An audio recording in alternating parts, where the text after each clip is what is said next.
ஜூலை 17, 2026 அன்றைய ஜோதிட ரீதியான கணிப்பின்படி மேஷ ராசிக்காரர்களே கொஞ்சம் காது கொடுத்து கவனமா கேளுங்க. உச்சகுருவோடு சூரியன் இணைந்திருக்காருங்க. அதனால சொத்து வாங்கக்கூடிய யோகம் உங்களுக்கு தாராளமா இருக்குங்க. ஏதாச்சும் பூர்வீக சொத்து வரவேண்டி இருக்குன்னா வந்துரும். சரியா வீணா கவலைப்படாதீங்க. சொகுசு வாகனம் வாங்கக்கூடிய யோக இருக்கு இன்னைக்கு. அரசு வேலை தேடுறீங்களா? இன்னைக்கு வெற்றி வாய்ப்பு ரொம்ப அமோகமா இருக்கு. ரூபா ஏதும் கொடுத்து வாங்கிட்டு இருந்தீங்கன்னா அதுல இருக்கக்கூடிய சிக்கல்கள் கொஞ்சம் தீரும். உங்க மனசுல ரொம்ப நாளா எதிர்கால பத்தின பயம் கோடா கோடனு குழஞ்சிக்கிட்ட இருந்தது. இனிமேல் அது குறைச்சிக்கிட்டே போயிரும். பயப்படாதீங்க.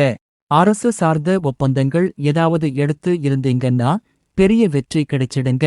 சொத்து சம்பந்தப்பட்ட விஷயங்கள்ல ஏதாவது கையெழுத்து போட நினைச்சீங்கன்னா 4 முறை படித்து பார்த்துட்டு கையெழுத்து போடுங்க. புதிய தொழில் தொடங்குவதற்கும் அரசு வழியில் ஏதாவது ஒரு நன்மைகள் அடைவதற்கும் பொன்னான நாள்.